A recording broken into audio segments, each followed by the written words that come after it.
What's up, everybody? I am in Norwood, Alabama with Nick Eldridge, and we are going to do a property walkthrough of a great area over here in Norwood. A lot of people are coming to Norwood. They just opened the amphitheater. Everybody knows about Top Golf and about just uptown and everything that's going on in Norwood.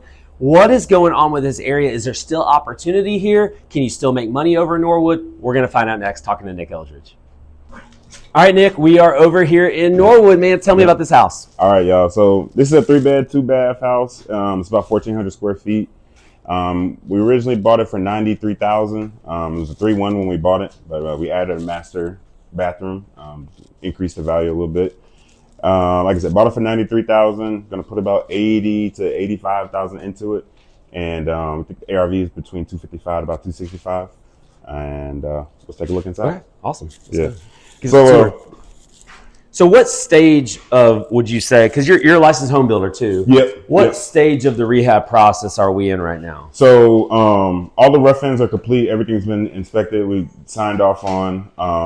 We're doing finishes now, and I just really spilled a whole bunch of paint over there. But so be careful if you all look over there. But I think we're about the 60 to 70% mark. All the rough ends are complete. Flooring is starting tomorrow. And like I said, all interior paint's done, interior trim, interior doors are in, tiles done. Once the flooring's done, we'll do all of our plumbing set outs, and HVAC final is coming tomorrow. Electrical final is coming Friday. So that's why I say we're like the 70% mark. We're getting all of our final inspections, and we're starting to do the finishing touches. So this is a very, so if you guys didn't watch yesterday's video, I'm going to link it up in the description. So make sure you click on that to kind of learn a little bit more about Nick. But yesterday we were at a house in Midfield, very different area than what we're at now. Kind of talk about the differences between Midfield and Norwood and about what you're having to do differently over here. Yeah. So if you look around the Midfield house, you'll see we went with like the contractor pack as far as like doors and trim. So that's your 2.5-inch casing. You've seen it before. Over here, we're doing a little bit nicer finishes because, like I said, the ARV is a little bit higher. So using 1x6 trim on the windows and doors. Not doing Home Depot cabinets, doing a higher style cabinets. So just the finishes are going to be a little bit higher in this area because of like the ARV and where we're at. So we have to do, and then if you don't know, Norwood is historic. So there's a lot of historic stipulations over here as well. Talk us through that real quick, because that's really important. A lot of people don't realize when you start getting into some of these houses. What year was this house built? 1930-ish. Yeah. Norwood is between 1920 and 1940. So we're a 100-year-old house basically. Yep. And there's usually, because I know a lot of folks who have flipped over here, usually you're gutting these things. Yeah. And is that what you had to do here? Yeah. So kind of take us through that, like the process to even get to where it looks like you just, at first glance, if you don't know what you're talking about, it looks like you have a long way to go, but you're probably way closer to the finish line. Yeah, what have you had to do so far? So like I said, Norwood is historic, so to even be able to start construction without getting shut down, to do things right, you need to pull a permit. And if you're doing any exterior work, you have to go through the design and review committee over here, so they have to approve any exterior work. But on the interior, it's pretty similar to any other municipality. You're going to pull your building permit, you're going to let them know what all you're doing, they're going to let you know what all permits need to be pulled and what inspections you need to go through to get through that process. So over here, we pulled everything because we gutted this house. So did a framing inspection, electrical, HVAC, plumbing. You're going through rough ends, you're going through finishes. That's basically the process when you're doing a full gut. You're going to be pulling every permit that they have that you can pull, and you're going to be getting inspections on everything. Yeah. Yep. All right, let's. So this is going to be kind of a front room that we're in now? Yeah, front room. Keep the fireplace. We're going to do a nice mantle up there. This will be kind of like a sitting room. This is the one original piece of the house that we kept. Since it is a historic neighborhood, we wanted to keep some piece of history if we could. You're talking about this beam, this whole trim piece was original to the house. Gotcha. So yeah, we wanted to keep that to give it somewhat of the historic feel. So I think people who are coming into this area, they're not looking for like a new construction style. They know what they're kind of getting into. We're going to do an 8-foot island here. The stove will be in the island, and then we'll have kitchen sink here, dishwasher, and then we'll do our microwave in the island. So that's kind of what we're doing. So kind of a step up on, as far as finishes. And then these floors, we went with a little bit higher. I'll pull one out so y'all can take a look at it. But on the floors, these floors are a little bit nicer than what we use over in the midfield area. So this is LVP still, but it's this is 9 millimeters, 20 mil there. So it's about 389 a square foot, and it's a 7.5 inch plank. So it's a nice wide floor, a little bit higher quality, thicker pad. So just because of the area, like I said, you're gonna do higher finishes depending on the area that you're in. So that's one of the finishes that we upgraded on this one. We want to do a nicer floor, nicer doors. On the other ones, we did all the 6 panels, but we tried to go with a nicer style door. So we got some 5-panel doors, and then for the bedroom doors, we did the 2-panel, which is pretty common now. Most people like that. So that's kind of what we went with there. What is this area right here? This is going to be a fridge. So like I said, guys, we always make mistakes. You know what I'm saying? So originally we forgot to add our kick out for the fridge because obviously we're going to have cabinets to go here.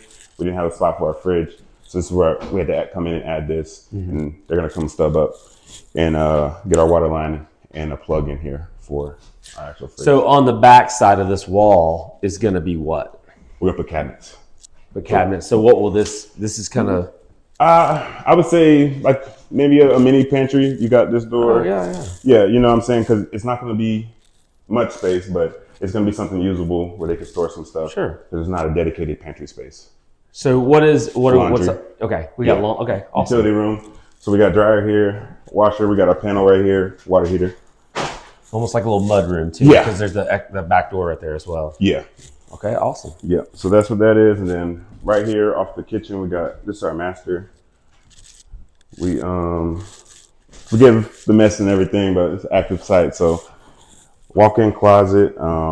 Had to put the attic access in the master closet, but I don't think that's too big of an issue. And then we did a master bathroom here. And so yeah, we're in the process getting ready for final inspection. So that's how I could say we're kind of at that 70% mark. We're gonna come in, do our floors, and then the plumber can come in. He's our last guy. But electrical and HVAC are having their final inspections this week. And we'll get these floors in so we can do our plumbing inspection. Tell me about the shower, about the tile that you went with. So I actually had this tile left over and from one of my rentals. And to me, it's a nice style. We put a shampoo niche in here to try to add a little bit more of a pop. But just had this tile left over. We bought a bunch of it. I like it. It's pretty neutral. But I'm also not the best with design. So I'm gonna be honest with you guys. Let me know what you think in the comments. Should I pick a better tile? If you got some design tips, let me know. I'm more of the numbers guy and making sure we're staying on our construction budget. Perfect. Are you doing anything different for flooring in the bathroom? No, it's going to be LVP throughout. What about throughout the whole entire house, even the bedrooms? Okay. Yes, sir. Tell me about that decision. I'm not saying it's right or wrong. I'm just tell me about that decision. So yeah, for that one, I ended up getting a really good deal on this floor. It's typically $389 a square foot. I got it for $1.50 a square foot. So that kind of influenced the decision because carpet is going to be pretty similar to that $1.50 a square foot. I just decided it's easier for my guys just to come in and just lay it all at one time. The whole thing. Yeah. And you also want to obviously look at what the comps are doing and what the area is doing. Do the comps support that? Have you seen that in any of the other? Yeah, so those are typically questions you're probably asking yourself. Yeah. So Norwood is kind of a tough market. Not all the investors you see come over here do well. So you kind of got to know exactly what you're doing. I talked to a lot. I know you're familiar with Rob Malcolm. He's big in this market right here. So kind of talking with Rob, coming up with a game plan and just, talking to people, honestly, who are investing in this area. You kind of get a feel for what people are wanting and everything like that. And for me, the good thing, we had a 2-bed, 2-bath. It was 1,200 square feet, sold for $280. So we're at 3.2, about 1,400 square feet. We're gonna try to go at like 265 because that 2-bed, 2-bath, it sold in 2023. It was a little bit different market then. But But I think the comps are here to support the prices. I kind of knew initially that the days on market would be kind of high because Norwood, they typically see higher days on market than other areas. But like I said, the amphitheater is open, just like you said. They have events going on next month. So I think all that draw plus with the summertime, we should get some activity over here. Yeah. All right, and then the rest of the house, I guess there's 2 more bedrooms. Yes, sir. On the other side of the house and a hall bath. Yes, sir. So we got our 2 bedrooms here, our hall bath. We'll kind of step in here. So they're still doing the finish. We ain't got our lights in yet. It's okay. But yeah, just the toss around. We did a typical tub here. Perfect. Yep, I can see it great. Yeah, that's pretty much. So you went with the same finish that you went with over there in the master. Yes, sir. Yes, sir. Yes, sir. And then bedroom number 1. So this one is on the front. It's got 4 nice sized windows. Yeah, so that's another thing I noticed that, you did that over in midfield is you got brand new windows. And this is Norwood's way different. Yes, sir. You almost have to do windows in Norwood. Yeah. So just maybe talk about why and talk about yes, brand new windows. So Norwood is really strict on the windows over here. It's part of their plan for keeping the area historic. They typically want you to go back with the same style grid pattern that you had on the original windows, and they want you to use wood windows or like aluminum clad if you can. So they're frowned upon vinyl windows, but you'll see people putting them in. So my neighbor across the street, he put vinyl windows in. So some people do get away with it, but they're typically pretty strict, and they typically want you to put the wood windows in. And if you don't know, they're a lot more expensive than the vinyl windows. Yeah, so take us through some of the expenses. So what do you remember what you paid for all the windows? How they installed? All the windows installed. The material just for the windows was $7,200, and then installed was $8,500. Yeah. And I felt bad about that, but I called Rob up, and he said he spent $33,000 on his house on windows because he had 40 something windows. Well, he's got 2 stories too. Yeah. His house. So I tell him, he kind of told me to suck it up, so I kind of bit the bullet. But I was happy with the windows. You kind of got to play by the rules when you're coming into an area like this. Yeah. Especially if you want to have repeat business or be able to do something again over here. So talk about that for a second. I mean, is it this is your first flip in Norwood? Yep. Were you nervous about that? Are you intimidated about being over here? I was. I'm not gonna lie to you. Norwood has high days on market, and we all know that in the future it'll be worth a lot because of what we kind of spoke about in the beginning. Uptown, Topgolf. You got the amphitheater going in, and then they're doing the Caraway Hospital redevelopment. So They're knocking down the Caraway Hospital that's been abandoned for 20 years. Right. And they're coming back with mixed use space. So There'll be some residential, there'll be some commercial space, be some shops. So it should make Norwood quite a bit more walkable and make this whole uptown area a little bit more desirable. And that's why you're seeing the investor activity pick up over here over the past 4 years. Tell me about the exterior. What are you going to do out here? So out here, this siding was original. It was in pretty good shape. So that saved a good amount of money not having to reside the whole house. We ended up painting it. A lot of people, I think on this one, and especially in an area like this, I went with a bold color. So I'll get you the color code. I can't remember exactly, but it's like a deep dark blue. We've gotten a lot of compliments, so I think it makes the house pop and makes it look good. But on the outside, that's basically what we did. We did bright white trim, and then we did, I can't remember the color code, but I'll get it to you. So if people are interested in this color, but yeah, just painted the exterior. We painted the brick. We did all new. All of this stuff was all cracked up.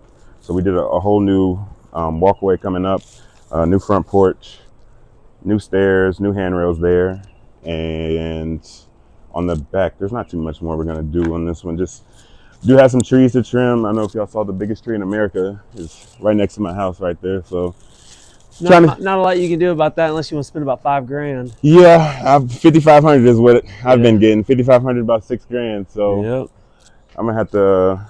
That's a big one. Yeah. And I saw that on one of Matthew's videos. That's something he's always looking out for because I'm sure he's been through that. So like I said, I'm not a perfect guy. I still make mistakes. I probably should have caught the tree and negotiated a little bit better of a price to have that included in the budget. But we are going to trim this one. It's hanging right.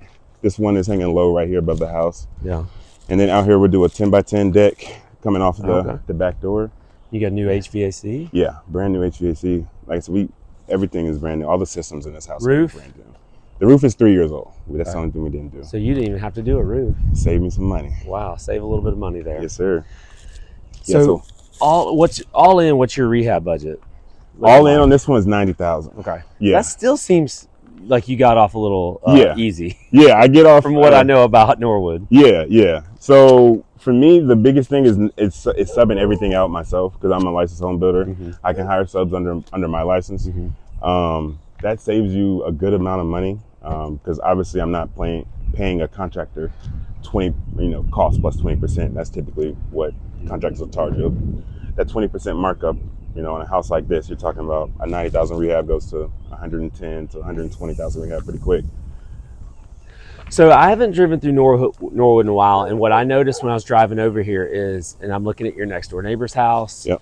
I'm looking kind of this back, I don't even know, this is a back alley it looks like. Yep. And some of these houses, as many houses that have been rehabbed in Norwood, there's still a long way to go. Yeah. Were you concerned at all? Because I saw a lot of just houses falling in, dilapidated houses, not right on this street, but as we were coming over here. Was that any kind of concern for you?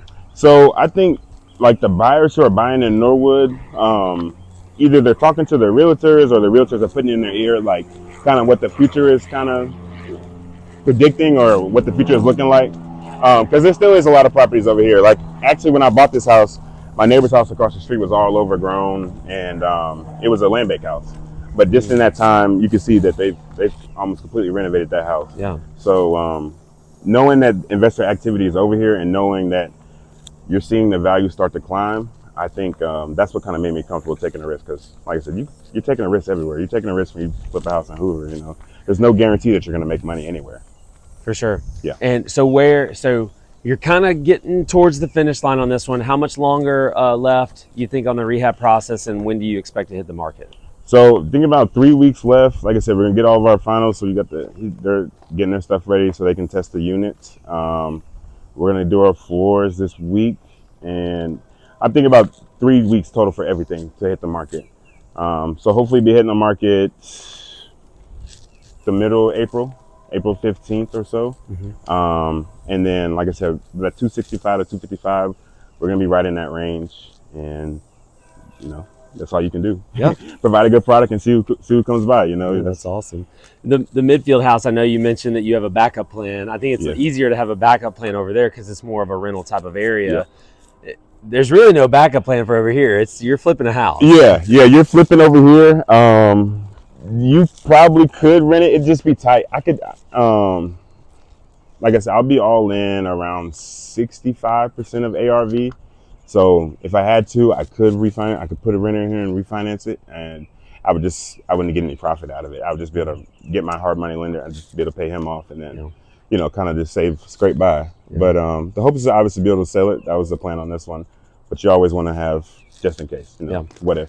Well, Nick, the most, as we wrap up, the most impressive thing to me about you and your story is you were working in a warehouse less than a year ago. That was your full-time job. And I know you've been in real estate for, you've been kind of building up to that moment. Just talk about the last year for you, what that's been like. You've been working a full-time job to prepare for this moment right here, right? Yes, to get to the point where you can make real estate full-time. Just talk about what that journey's been like just over the past year or two or three.